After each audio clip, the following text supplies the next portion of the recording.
लोगों को। एक बकरी सुंदर नारी क्यों बन गई? राजा और रानी की कहानी। जय श्री कृष्णा। मित्रों, इस वीडियो में जो हम आज यह कहानी लेकर के आया हूं, यह कहानी बहुत ही रोचक है। आप इस कहानी में जानेंगे कि एक बकरी सुंदर नारी क्यों बन गई थी। यह बकरी कौन थी? तो आइए मित्रों, जानते हैं इस कहानी के माध्यम से। परंतु आपसे निवेदन है कि हमारी वीडियो की समाप्ति होने तक हमारे चैनल पर बने रहें। और यदि आप हमारे इस चैनल पर नए मेहमान दर्शक बनकर के आए हैं, आपने अभी तक हमारा चैनल सब्सक्राइब नहीं किया है, मित्रों, आपसे अनुरोध है तो आप हमारे चैनल को भी सब्सक्राइब जरूर कर लें और घंटी वाला बटन अवश्य दबा दें। आइए मित्रों, अब इस कहानी पर ध्यान देते हैं। दोस्तों, बहुत समय पहले की बात है कि किसी गांव में एक किसान रहता था। उसकी एक पत्नी थी और दो बच्चे थे। बच्चे धीरे धीरे नौजवान हो गए। उस किसान ने बच्चों को पढ़ाया और लिखाया। इधर किसान बूढ़ा हो चुका था। किसान खेतों पर काम करता था। उस किसान के शरीर में इतनी शक्ति नहीं रही थी कि अच्छे तरीके से खेतों में काम कर पाता। तो एक दिन उस किसान के बेटों ने अपने पिताजी से कहा कि पिताजी, आपके शरीर में शक्ति नहीं रही है, आप बुढ़ापे की ओर हैं और हम आपका हाथ बंटाना चाहते हैं। तो किसान कहने लगा, बेटा, वह बात ठीक है, लेकिन तुम हमारा हाथ मत बताओ। इस खेती का कोई भरोसा नहीं है।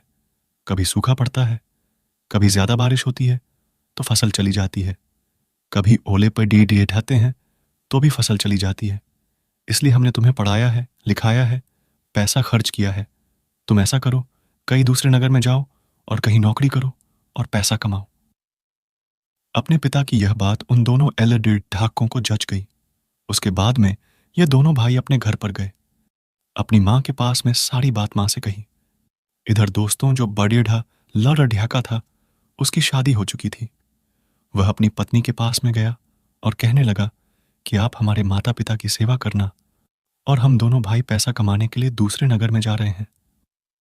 पत्नी तैयार हो गई, कहने लगी, ठीक है, आप जाइए, हम घर पर अपने सास ससुर की सेवा करेंगे और जो भी होगा उसी में संतुष्ट रहेंगे। लेकिन आप बाहर जाओ और जाकर के पैसा कमा दो। दोस्तों, पत्नी ने भोजन तैयार किया। माँ भोजन परोस रही थी। भोजन खाने के बाद में जब दोनों भाई पैसा कमाने के लिए तैयार हो जाते हैं और जब चलते हैं, तो माँ ने कहा अपने दोनों बेटों से, मेरे लाल, तुम पूर्व जाना, पश्चिम जाना और उत्तर जाना, लेकिन दक्षिण दिशा की ओर नौकरी करने के लिए, अर्थात पैसा कमाने के लिए ना जाना। दोनों बेटा कहने लगे, माँ ठीक है, मैं दक्षिण दिशा की ओर नहीं जाऊंगा। दोस्तों, दोनों बेटा घोड़े पर सवार हुए, क्योंकि पहले घोड़ा थे, घोड़ी थी, उनसे ही यात्रा करते थे। दोनों भाई घोड़े पर सवार होते हैं और नौकरी करने के लिए दूसरे नगर की ओर चल देते हैं। चलते हुए चले गए। यह भयानक जंगल में पहुंच गई, लेकिन मां की कही हुई बात को यह दोनों भाई भूल गए और यह दक्षिण दिशा की ओर निकल गए। जब भयानक जंगल में दक्षिण दिशा की ओर पहुंचे हैं, तो यह चलते चलते थक चुके थे। इनके घोड़ा भी थक चुके थे तो इन्होंने एक बहुत बड़ा वट वृक्ष देखा। जब ये दोनों वट वृक्ष के पास में पहुंचे और वहीं वृक्ष के नीचे बैठ गए, उन्होंने देखा उसी वट वृक्ष के नीचे थोड़ी दूरी पर एक बकरी खड़ी हुई है। दोनों ने बकरी को देखा, विचार किया, पता नहीं कोई चराने के लिए आया होगा, इसलिए बकरी चरती हुई यहां वृक्ष के नीचे शीतल छाया में आ गई है। दोस्तों, उस बकरी की ओर इन्होंने ज्यादा ध्यान नहीं दिया। बड़ा भाई कहने लगा, छोटे भाई से थोड़ा प्यास लगी है, कहीं पानी मिल जाए भाई तो व्यवस्था कर लो। छोटा भाई कहने लगा, ठीक है भाई, मैं जा रहा हूं, पानी की तलाश में आप यहां विश्राम करो। छोटा भाई पानी की तलाश में निकल जाता है। मित्रों, बड्ढा भाई वहां विश्राम करने लगा। इधर क्या हुआ, जब बड्ढा भाई विश्राम करने लगा, तो वही बकरी जो खड़ी हुई थी, वह बकरी से एक सुंदर नारी बन गई और सुंदर नारी बन गई और वहीं आकर के उसके पास में बैठ गई।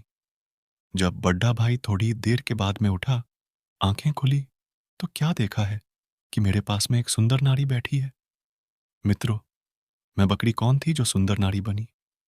वह एक बहुत बड़ड़ी राक्षसी थी जो मनुष्य का मांस, जानवरों का मांस खाया करती थी। दोस्तों, बैरा, जो सुंदर स्त्री बनी हुई थी, मीठी मीठी उससे बातें करने लगी और कहने लगी कि आप हमें बहुत अच्छे लगते हैं, आप बहुत सुंदर हैं और हम आपसे विवाह करना चाहती हूँ। आप हमसे शादी कर रही हैं? बड़ा भाई कहने लगा, नहीं, मेरी तो शादी हो चुकी है और मैं आपसे शादी नहीं कर सकता। दोस्तों, जब बड़े भाई ने मना कर दिया तो उस राक्षसी को गुस्सा आता है और अपने रूप में आकर के उस बड़े भाई को निगल जाती है। जब बड़े भाई को निगल लिया, थोड़ी देर के बाद में जब छोटा भाई पानी लेकर के आया, उसने अपने बड़े भाई को उस वटवृक्ष के नीचे नहीं पाया तो वह इधर उधर तलाश करने लगा, देखने लगा, घूमने लगा। सोचा, हमें पानी लाने में देर हो गई है, हमारा भाई कहीं हमारी तलाश कर रहा होगा, आ जाएगा। फिर विचार किया, कहीं ऐसा तो नहीं कोई अनहोनी हो गई हो। तो दोस्तों, उसने फिर देखा कि भाई बकरी वहीं पर खड़ी हुई है, जो मैं पुनः स्त्री से बकरी बन गई थी। बहुत देर हो गई इंतजार करते करते, लेकिन उसका बड़ा भाई नहीं आया। बड़ा भाई आता कहां से, क्योंकि वह राक्षसी निकल गई थी। दोस्तों, फिर वह वट वृक्ष के नीचे लेट गया। उसे नींद नहीं आ रही थी।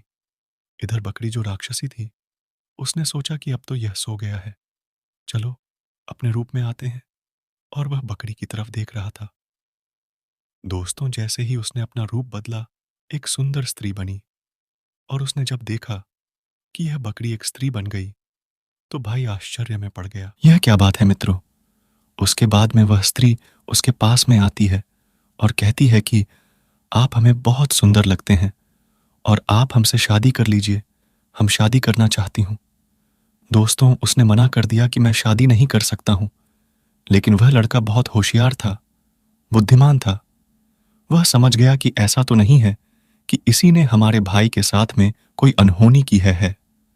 वह अपना शादी का प्रस्ताव रखे जा रही थी और वह लड़का बातों ही बातों में उस वृक्ष पर चढ़ गया, और जब उस वृक्ष पर चढ़ गया, वह राक्षसी उस वृक्ष पर चढ़ना नहीं जानती थी।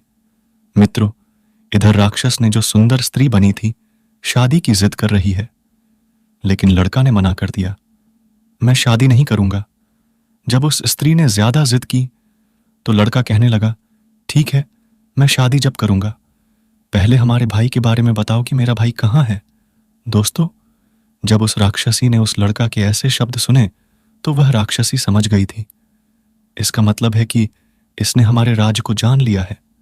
दोस्तों, वह स्त्री अपने रूप में आ गई और कहने लगी, नीचे उतर आओ, और नहीं तो मैं तुम्हें भी निगल जाऊंगी, जैसे हमने तुम्हारा बड़ा भाई निगला है। लेकिन वह लड़का नीचे नहीं उतरा था। इस तरह से उन दोनों का वार्तालाप चल रहा था।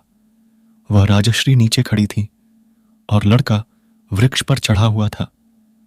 मित्रों, थोड़ी देर के बाद में इन दोनों के लिए घोड़े के टापों की आवाज सुनाई दी तो दोनों इधर उधर देखने लगे। फिर उस लड़की ने देख लिया कि एक राजा आ रहा है। उस राक्षसी ने भी देख लिया कि राजा आ रहा है, तो वह राक्षसी अपने सुंदर रूप में फिर पुनः आ गई। मित्रों, जब राजा ने उनके बारे में सुना कि उनकी लड़ाई झगड़ा चल रहा है, तो राजा पास में आया और कहने लगा कि आप इस ब्रिज पर क्यों चढ़े हो? ये कौन है? आप लड़ाई झगड़ा क्यों कर रही हो? तो वह राक्षसी कहने लगी, जो सुंदर स्त्री बनी हुई थी। मित्रों बोली, महाराज, यह हमारे पति हैं और हमसे यह नाराज हो गए हैं जो इस वृक्ष पर चढ़ गए हैं, ये नीचे नहीं उतरते हैं। राजा ने समझाया, बेटा, पति पत्नी की तो लड़ाई झगड़ा चलते ही रहते हैं और इस तरह से क्रोध नहीं करते हैं, तुम नीचे उतरा हो। लड़का कहने लगा, राजा साहब, यह राक्षसी है जिसे आप सुंदर स्त्री देख रहे हैं, यह राक्षसी है, इसने हमारे भाई को निगल लिया और यह स्त्री नहीं है, यह झूठ बोल रही है, यह हमारी पत्नी नहीं है। वह राक्षसी कहने लगी, देखिए राजा साहब, अब भी इतने गुस्सा है, अब यह कह रहे हैं कि हम इनकी पत्नी नहीं हूं। राजा साहब, इन्हें समझाइए। राजा ने कहा, ऐसा करो, इसको तुम ले जाओ, यह तुम्हारी स्त्री है। तब वह लड़का कहने लगा, राजा साहब, हम इसे नहीं ले जाएंगे, अगर आपको जरूरत है तो आप इन्हें ले जाओ। इधर राजा उस स्त्री की सुंदरता को देख करके मोहित हो चुका था। वह तो चाहता था कि किसी तरीका से हमें यह मिल जाए। लड़का ने भी कह दिया कि राजा साहब, आप ही इसे ले जाओ। दोस्तों, उस राजा ने कहा, ठीक है, हम इसे ले जा रहा हूं। उससे कहा कि चलिए, तुम हमारे साथ चलो चलो। तब राक्षसी कहने लगी, राजा साहब, मैं आपके साथ कैसे चलूं? आपकी तो घर में और रानी है। रानी देखेगी तो क्या सोचेगी, क्या समझेगी? राजा कहने लगा, नहीं, हम राजाओं का नियम है कि हम एक नहीं कई शादियां कर सकते हैं। दोस्तों, तब मैं राक्षसी तैयार हो गई। राजा उस राक्षसी को, अर्थात जिसे स्त्री समझता था, लेकर के अपने राजमहल में गया। बड़ी रानी ने देखा तो बड़ी रानी कहने लगी, महाराज, ये किसको ले आया? तब राजा साहब ने सारी बात बताई। कहा, इसका कोई नहीं है, यह बेसहारा है और इसलिए हमने इससे शादी कर ली है। जब यह सुना तो बड़ी रानी को थोड़ा बुरा लगा, क्योंकि दोस्तों, शादी चाहे 2 कर लो, चाहे 4 कर लो, लेकिन साउथ तो बहुत हुआ करती है। कोई भी स्त्री दुनिया की नहीं चाहती है कि हमारे पति दूसरी शादी करें। मित्रों, रीति रिवाज के अनुसार उस रानी ने उस रानी का गृह प्रवेश करवाया जो राजा लेकर के आया था। लेकिन बड़ी रानी अंदर ही अंदर जल रही थी। ये क्या हुआ? उसके बाद में जब शाम होने को आई, सोने का समय हुआ, तो राजा ने बड़ी रानी से कहा कि आप दूसरे कक्ष में जाओ, आज हमारे कक्ष में यह छोटी रानी रहेगी। मित्रों, इधर बड़ी रानी की एक दासी थी। वह भी दासी बहुत बड़ी बुद्धिमान थी और बड़ी रानी को बहुत मानती थी। वह भी पास में आई है और उसने भी देखा कि हमारे महाराज यह दूसरी शादी करके लाए हैं। मित्रों, बड़ी रानी दूसरी कक्ष में दासी के साथ चली जाती है और छोटी रानी जो राक्षसी थी, वही राजा के पास कक्ष में रह जाती है। इधर क्या हुआ मित्रों? इधर राजा जब सो जाता है और राजा को सुलाने के बाद में वह राक्षसी अपने रूम में आती है, जहां घोड़ा और घोड़ी बने जाते थे, घुड़साल में जानवर बांधे जाते थे और जहां नौकर रहते थे। वह गई और उसने एक नौकर को खा लिया और एक घोड़ा को खा लिया, लेकिन राजा नहीं समझ पाया और पुनः आई और स्त्री बनकर के अपने राजा के पास में लेट गई। इसी तरीके से वह रात राजा को सुलाने के बाद में उठती है, कहीं नौकर को खा जाती है, कहीं किसी घोड़ा को खा जाती है, किसी घोड़ी को खा जाती है, कहीं किसी जानवर को खा जाती है। राजा ने देखा, एक दिन हमारे नौकर भी कम हो रहे हैं, हमारे घोड़ा और घोड़े भी कम हो रहे हैं, चक्कर क्या है? मित्रों, राजा नहीं समझ पाया कि यह राक्षसी है और यही खा रही है, यही निगल रही है। उसके बाद क्या हुआ? बड़ी रानी ने देखा कि हमारे घोड़ा और घोड़ी कम हो रहे हैं, हमारे नौकर भी कम हो रहे हैं, क्योंकि वो राक्षस नहीं थी। प्रतिदिन प्रेतराज किसी न किसी नौकर को, किसी न किसी जानवर को निगल जाया करती थी। तो एक दिन बड़ी रानी ने दासी को बुलाया और कहा, पता नहीं क्या चक्कर है, हमारे घोड़ा और घोड़ी कम हो रहे हैं, हमारे नौकर भी कम हो रहे हैं। चलो छिप करके देखते हैं कि यह कौन है। यह रानी कोई राक्षसी तो नहीं है मित्रों। दासी को लेकर गिर गई और जहां शयन कक्ष में वह राक्षसी अपने राजा के साथ सोती थी, उसके पास में ही दासी और वह बड़ी रानी लग गई। मित्रों, इधर जब राजा सो गया तो वह राक्षसी अपने रूम में आती है और घुड़साल की ओर, जहां घोड़ा और घोड़ी बनते थे, उधर की ओर चल देती है। पीछे पीछे वह बड़ी रानी और दासी भी गए। दोस्तों, बड़ी रानी और दासी ने देखा कि यह तो राक्षसी है, यह रानी नहीं है जिसने हमारे घोड़ा को निगल लिया है और हमारे नौकरों को खा गई है। इधर जब सवेरा होता है तो बड़ी रानी अपनी दासी को लेकर के राजा साहब के पास में पहुंचती है और उस राक्षसी के बारे में सारी बात बताती है।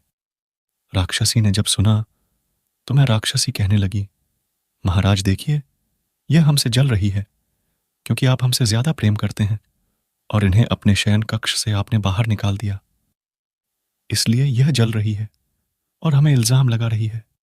लेकिन बड़ी रानी की बात राजा को कोई समझ नहीं आ रही थी। छोटी रानी के जब यह शब्दों को सुना तो राजा को क्रोध आ गया और राजा कहने लगा, बड़ी रानी, बहुत देर हो गई, तुम हमारी छोटी रानी पर इल्जाम लगा रही है। अच्छाई तो यह है कि आप यहां से बाहर निकल जाओ, आपके लिए हमारे महल में कोई जगह नहीं है। मित्रों, बड़ी रानी के आंखों में आंसू आ जाते हैं। सोचने लगी, हमारे वही राजा हैं, हमारे वही पति हैं जो हमसे कितना प्रेम करते थे, और आज यह कह दिया कि हमारे महल से निकल जाओ। चलो कोई बात नहीं है।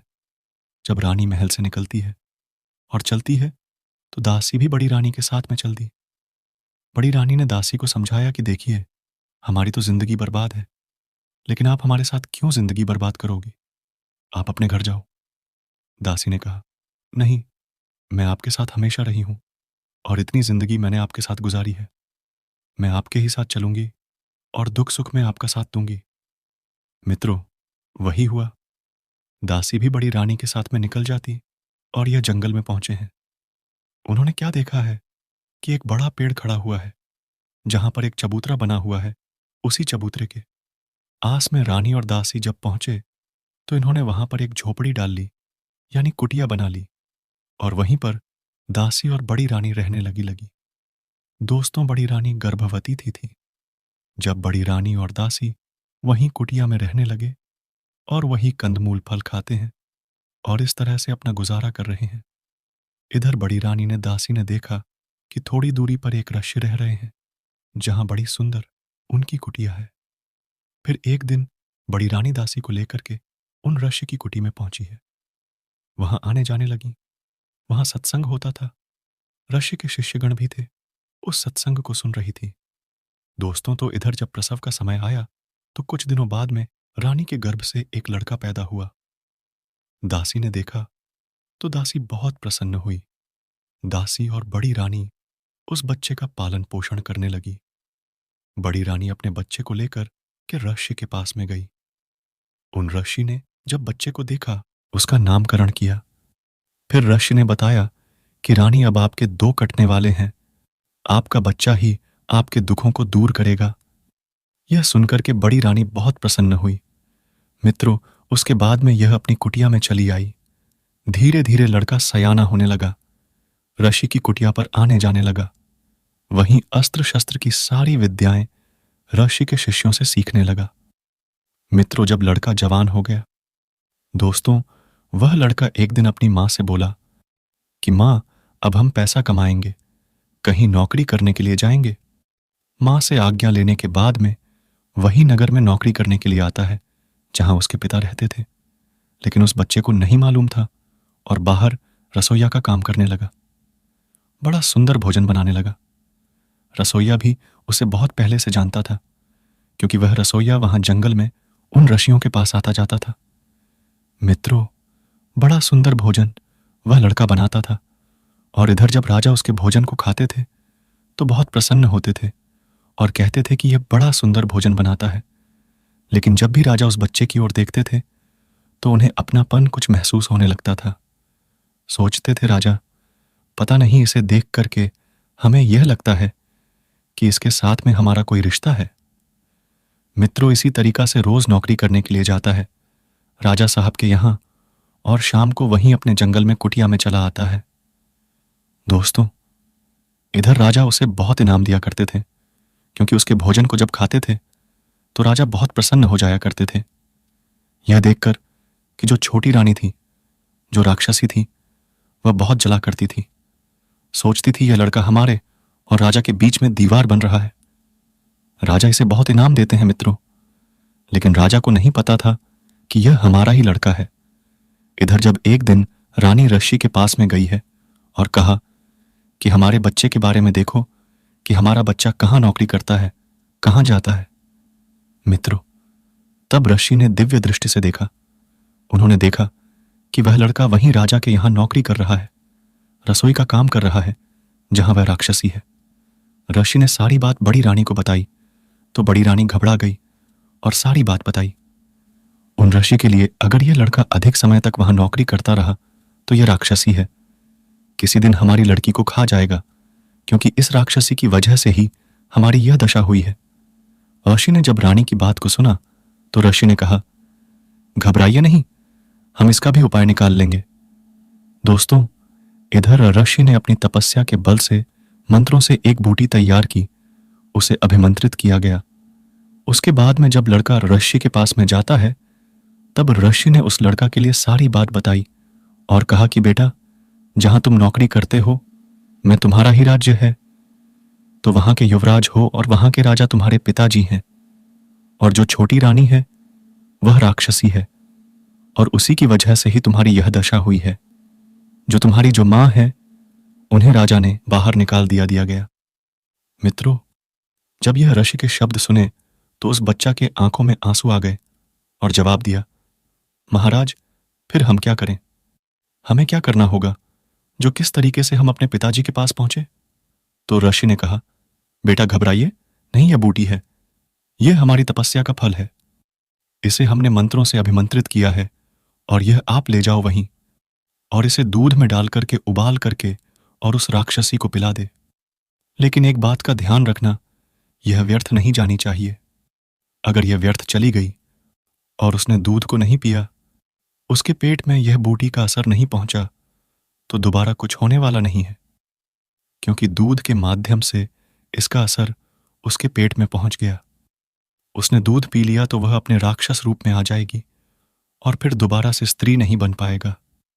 राज खुल जाएगा और तुम्हें तुम्हारे पिताजी मिल जाएंगे और तुम्हारा राज मिल जाएगा। दोस्तों, वही हुआ। मैं बूटी को लेकर के मैं लड़का वहीं गया जहां प्रतिदिन नौकरी किया करता था। रसोई का काम कर रहा था। बड़ा सुंदर भोजन बनाए राजा ने और रानी ने वह भोजन खाए। लेकिन वह रानी भोजन खाने वाली कहाँ थी? दिखावा में भोजन खा लिया करती थी, थोड़ा बहुत। लेकिन वह तो मांस खाने के लिए प्रेरित रहती थी और मांस ही खाना उसे अच्छा लगता था। लेकिन यह बात राजा जानते नहीं थी। राजा के साथ में थोड़ा बहुत उसने भोजन किया। राजा ने उस लड़की के भोजन की बहुत प्रशंसा की थी। भोजन करने के बाद में जब शाम होती है तो राजा रानी शयन कक्ष में वार्तालाप कर रहे थे। इधर दूध को उबाला और उबाल करके वही बूटी उसमें डाली और बूटी को डाल करके दूध को लेकर कि वह लड़का राजा रानी के पास शयन कक्ष में पहुंचा, जहां बैठे हुए राजा रानी बातचीत कर रहे थे। जाकर के एक गिलास उस रात पत्नी को दिया और एक गिलास उस राजा को दिया। लेकिन वह राक्षसी जो रानी बनी हुई थी, वह दूध पीना नहीं चाहती थी। उसने मना कर दिया। तब राजा ने बहुत समझाया कि नहीं, आप दूध पी लो, हमारी बात को मानो। राजा का ऐसा प्रेम देख करके वह राक्षसी मना नहीं कर पाई। उसने गिलास पी लिया और जब उसने दूध पिया तो धीरे धीरे वह अपने रूप में आने लगी और वह एक भयानक राक्षसी बन गई। लेकिन दोबारा से वह स्त्री नहीं बन पाई। राजा ने जब यह देखा, यह क्या चक्कर है मित्रों? राजा ने उस राक्षसी को जब देखा तो क्रोध में आकर के तलवार निकाली। तब वह राक्षसी राजा को खाने के लिए निगलने के लिए भागी और बोली, आज हमारा राज खुल ही गया है। जब राज खुल ही गया है तो राजा, आज हम तुम्हें भी नहीं छोड़ूंगा। और जैसे ही राजा की ओर दौड़ी, राजा ने एकदम से तलवार निकाली और उसकी गर्दन को काट दिया। उसकी गर्दन जब कट गई, धड़ एक तरफ हो गया और गर्दन एक तरफ हो गई। इस तरह से राजा ने उसका वध कर दिया। उसके बाद में लड़का सामने हाथ जोड़ करके राजा के पास खड़ा हो गया और कहने लगा, राजा साहब, मैं आपका लड़का हूं और आप हमारे पिताजी हैं। आपने बड़ी रानी को अपने महल से जो बाहर निकाल दिया था, इसकी वजह से मैं उसी बड़ी रानी का बेटा हूं। और दोस्तों, जब यह सुना कि यह हमारा पुत्र है, तब राजा कहने लगा, इसीलिए तो मैं सोचता था कि तुम्हें देख करके हमें ऐसा क्यों लगता था कि हमारा और तुम्हारा कोई रिश्ता है। आगे बढ़कर के अपने बच्चे को राजा ने छाती से लगा लिया और उसके बाद में उस लड़का से कहा कि चलो, तुम्हारी माताश्री कहाँ है? वह लड़का अपने पिताश्री को लेकर के और वहीं जंगल में कुटिया पर पहुंचा जहां उसकी मां थी और राजा की रानी थी।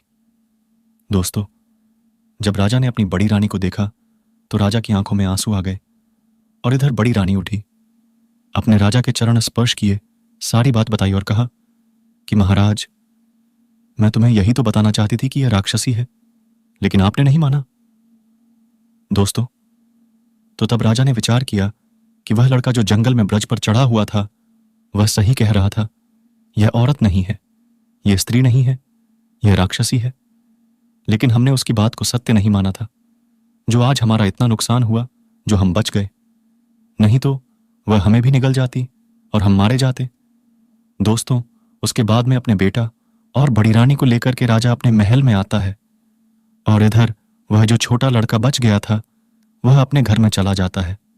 दोस्तों, इधर वह किसान का छोटा लड़का जो बच गया था, बड़े भाई को तो उस रात शेरनी ने निगल लिया था। छोटा भाई वहीं से अपने घर के लिए वापस चला जाता है, सारी बात बताता है। सबके लिए बहुत बड़ा दुख होता है। उसके बाद में धीरे धीरे उनका दुख शांत हो जाता है और भाई छोटा लड़का कमाने लगता है और अपने भाई के बच्चों की और भाभी की अच्छी तरह से देखभाल करने लगता है और उनकी सेवा करने लगता है, तो मित्रों, यह बकरी राक्षसी थी और जो यह स्त्री बनी थी और इस तरीके से इसका वध हुआ। तो मित्रों, कैसी लगी हमारी यह कहानी? अगर यह कहानी आपको अच्छी लगी है तो हमारी वीडियो को लाइक कर देना और हो सके तो अपने मित्रों के लिए भी शेयर कर देना। फिर मिलते हैं अगली वीडियो में किसी नई ज्ञान चर्चा के साथ में, नई कहानी के साथ में। तब तक के लिए सब्सक्राइबर बंधुओं एवं दर्शक भाइयों के लिए राधे राधे, जय श्री कृष्णा।